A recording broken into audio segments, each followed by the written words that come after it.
Go! Good go. morning, we're live. We didn't know that, but you did, and that's great. Just kidding. Now you Just see what making happens sure in you're a awake. live show. Did I get that hanger while nobody was watching? Well, Jen's probably on, so she's probably laughing right now. Yes, So exactly. we'll say hi. So Good morning, good morning. One Love family, and happy Easter, and welcome to One Love.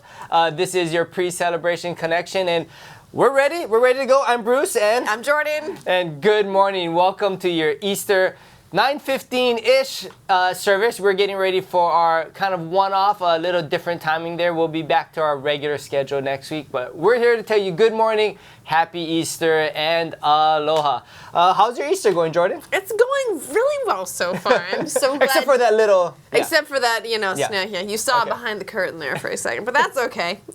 Because we're so glad that you're tuning in with us. We're glad that you're here. My Easter is going wonderfully so far. So You're awake. I am. I know it's a bizarre state of being for me to be awake. I was up at 4:30 this morning to make it to the sunrise celebration over on the windward side. Yep. So if you were out there with us, give me a whoop whoop. That was gorgeous. In the chat room. In the chat room. Yes. How do you spell that, though? What? Is there a W-H? Woo woo. Woo woo. Let me know how you spell woo woo. That would be. I would go with W. Is there an H? Well, like, you No, know, I don't think no? so. I think it'd just be WOO. Woo woo. I don't know. Anyway.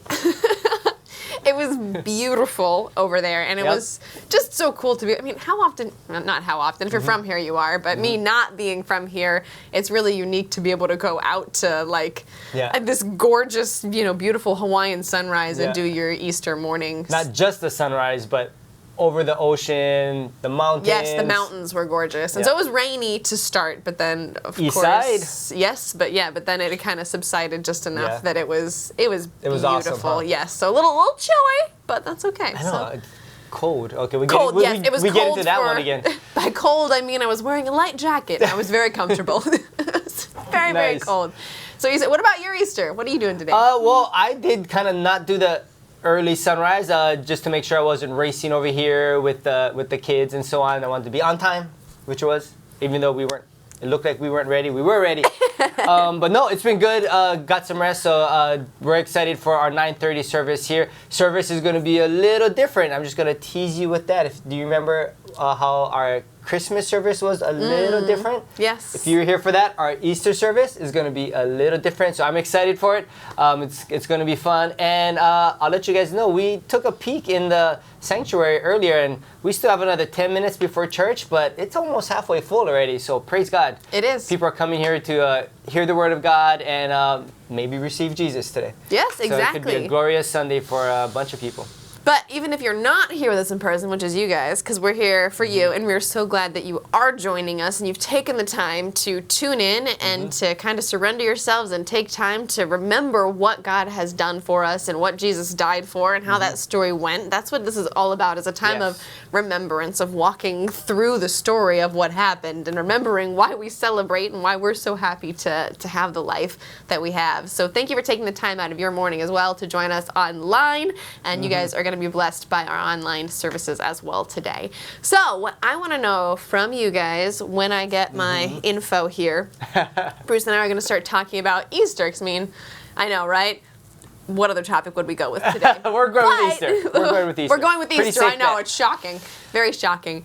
But what I want to know is, what was your childhood experience of Easter? Yeah. Because the way we experience things as children versus the way we experience them as more mature, learned believers, I think is probably pretty different. So Yeah, Bruce, so for you sure. guys start thinking about what was Easter like for you as a youngster and what is it like now? So Bruce, what's been that arc of change for you? Well, I get to share with you guys a little bit of my story, my journey. As a child growing up here, born and raised in Hawaii, I wasn't a church-going family, other than I remember a few times going with grandma, but that's about it. Yeah. So Easter for us really was more the American, it's a holiday and we get chocolate and we hide eggs and we dyed Easter eggs every year. So my memory is more in the family and the physical things that were pretty fun. Coloring Yeah. eggs and trying to create things, and it turns out to be a mess, and Yes. things like that, and getting up early to go find all the Easter eggs. And then I distinctly remember one year we had to keep looking because there was one egg we couldn't find. The count was wrong. You know, mom saved the 1 dozen carton, and we had 11. Go look again. That's Go not look right. again. That's not right. Yeah. So definitely more on just the family aspect, and who fighting with each other, who got the most eggs, and so on. And Yes. that was my childhood memory. And then as I've become a believer, that's obviously changed. I didn't become a believer till I was an adult. Yeah. So by that time, you're not hiding Easter eggs anymore anyway. So You might be missing out. yeah, I kind of lost Just because that we one. believe doesn't mean we have to stop hiding things. Yeah, how does that work? So, then it definitely became about, why do I go to sunrise service? What's the importance of that? And getting to process Easter as what it historically actually meant as Yes. an adult. So I have two distinctly different memories of Easter being fun, candy, family, and then I have the side of, this is about something that actually happened. This is about what changed time. Yes. So for me, coming in as an adult, it really became a whole new thing. It's almost like two distinct memories because Okay. I learned it so later on in life Yes. that they were separate. But now, getting to merge the two with my own kids Yes. has been kind of exciting to kind Of of course. do the hiding thing, have fun, but also share with the why at the same Why? time. Yes, exactly. That's Yeah. awesome. Thank you so much Yeah. for sharing. That's interesting for you that you had two very distinct Mm-hmm. experiences of it. Mine has definitely been more of a continuum. Okay. Being a believer as a child, and my Nice. parents being believers, but I was still a kid. But I was still fine. Just because I was at church doesn't mean that I didn't have little Snickers in my pocket and in your. End up in the laundry.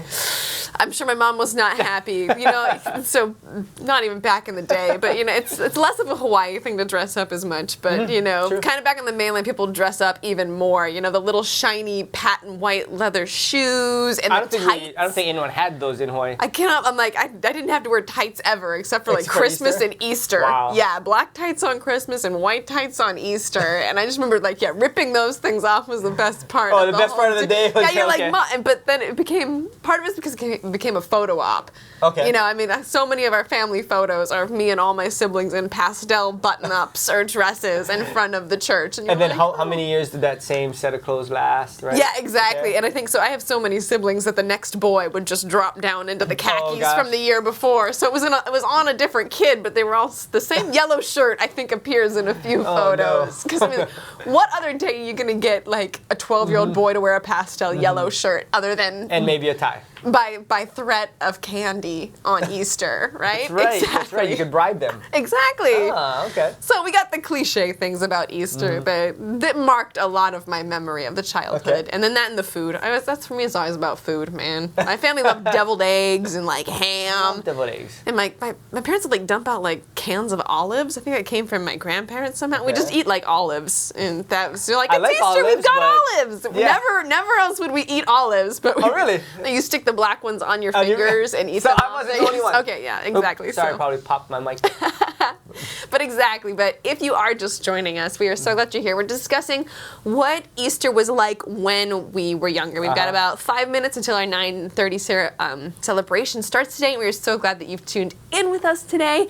So go ahead and in that chat, let us know what was your Easter like for you as a child, because it does change Yeah. so much over the Unless time. you are a child, then you can just tell us what it's What it's like now. now. Yeah. There you go. That would be fun. That could And be so, Bruce, my next question for you. And so, Yes. while you guys are answering, we are so glad that you are here. Welcome to One Love. We're a non-denominational church. We study the Bible line by line, and today we're going to be having a really great Easter message. So, of course, go ahead and prepare your notes and prepare your Bibles for that when that starts in a few minutes. And we're so glad that you are with us. Feel free to jump in the chats Yes. as well today. Our hosts are in there, and they would love to chat with you and answer any questions that you have. So thank you so much for being here. Continuing the thought about Easter. So I was listening to the sunrise service this morning, and You were awake and you were I listening. was. I actually gleaned Okay, something Duke, yeah, from one, it at yeah, 6 yeah, at least a.m. one person that was with you. I was shocked. All right. I'm shocked that I was alive as well. But it was good because we were talking about Mary Magdalene, who was the You were first saying? one to come to the tomb, and how she reacted. She woke up in the dark. She was there in the first dark, one, yeah. the first one, crack of dawn, looking for Jesus. As a disciple of Jesus, he's just died a few days ago. Yeah. Like, her life is falling apart, and then she kind of starts falling apart. And I'm not gonna lie, I kind of identify with her a little bit, that she kind of starts melting down, you know? What else? What else could go wrong? Like, literally, just like, could anything else go wrong? And She's already dead. Yes. Now the body's gone. Yes, and she kind of starts freaking out. And so I guess my question would be, on the morning that Jesus rose, on the day that he rose, if you were one of the disciples or one of the people in Jesus' group, how do you think you would have reacted? What do you think, Bruce? How should I have reacted? No. I want to know, how would you actually react? Because I think I would have cried. I would have sat down. I would have been like, whew, I would have been a mess. I'll take the role of, I was at the house, and Mary comes up there, whether it was screaming, yelling, crying, you know, the tomb's gone, da da da. I would have, knowing how I am, I definitely would have been the person, like, if I was or wasn't at the door, I probably would have been like, yeah, no, close the door, or somebody take her out. I definitely, because I'm figuring within those 3 days, probably would have walked by the tomb at some point, or maybe gone back, so I would have known that the tomb was closed, he was in there. I've seen it, and yes. I'm more on that logical side where I would not have believed her walking in. So that would have definitely been me. Okay, that's honest. Somebody else go talk to her. She needs another hug. She's freaking out. Yeah, you know, like, Thomas, exactly. it's your turn. Go hug her. That probably would have been my initial response of, like, this is just, you know, an emotional breakdown. Somebody deal with it. That would probably have been my first response. That's fair. But I think also knowing me, if we move that forward to when Jesus showed up and went, hi, here I am, I would have been on my face crying. Yeah, like, to make it blunt, that would have been my next reaction. Go. Come full circle. Yeah. That's awesome. I'm so yep. That was honest. Thank you for being honest. And I do think I would have been the one who was spazzing out. Okay, you would have been like, Jordan, no, calm down. Somebody call mom. Somebody. Yeah. We got to help this girl out. Exactly. Yeah. We've got a couple minutes now before our 9:30 celebration. We're so glad that you're here with us for our pre-celebration connection. Today we're talking about Easter, how we experienced it as children, how we think we would have reacted if we were one of the disciples or in that group. Honestly, I'm gonna even backtrack further than that and say I might not have been one of the ones who got there before dawn. Okay. I think you would have been one that found out later that it happened. Yes, I think I would have been in the group that came after somebody else sounded the alarm, and I would have been the one who was like, okay, fine, let's go check it out. Yes, exactly. I doubt that I would have been in the first group of people. I'm just like, once again, being honest, I don't think I would have been in the You go check out the tomb, let me know what you see. Yeah, exactly. I'm like, you go back and you report. So I think that probably would have been what had happened for me. But my next question, Bruce, is let's come back to present time. Okay. We don't know how we would have reacted, but it's fun to imagine how we would have been a part of that story if we had lived during that time. Your favorite Easter tradition? Go. Favorite Easter is, deviled eggs is definitely one of them. I can't lie, those are good. I'm not good at making them. Okay, pause really quick. I know some people who don't want to honor the devil, and I get that. Like, what? So they call them angeled eggs. I didn't even think about that. And because you can't. Why would you call them deviled? Whoever named deviled eggs, we need to have a talk. But yes, sorry, that cracked me up. They're like, we can't say the devil's name, so we'll call them angeled eggs. And I'm like, I'm not sure they taste the same if you do that. Anyway, sorry, but you're not good at making them, yes?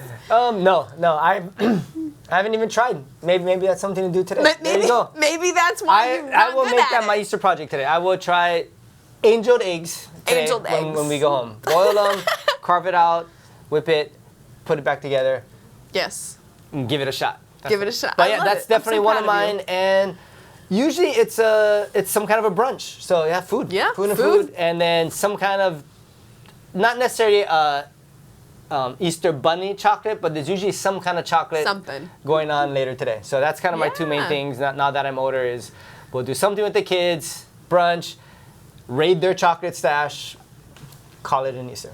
Perfect. Yeah. All right, After Bruce. church. After church. That's awesome. It looks like we're getting on to about 9:30 though, so thank you so much everybody for joining us. Join us again here next week as we go back to our normal times, normal services, 8 a.m. and 10:30. We'll be here 15 minutes before each Sunday service discussing different things, and we love to chat with you and hear from you how your day and your week is going.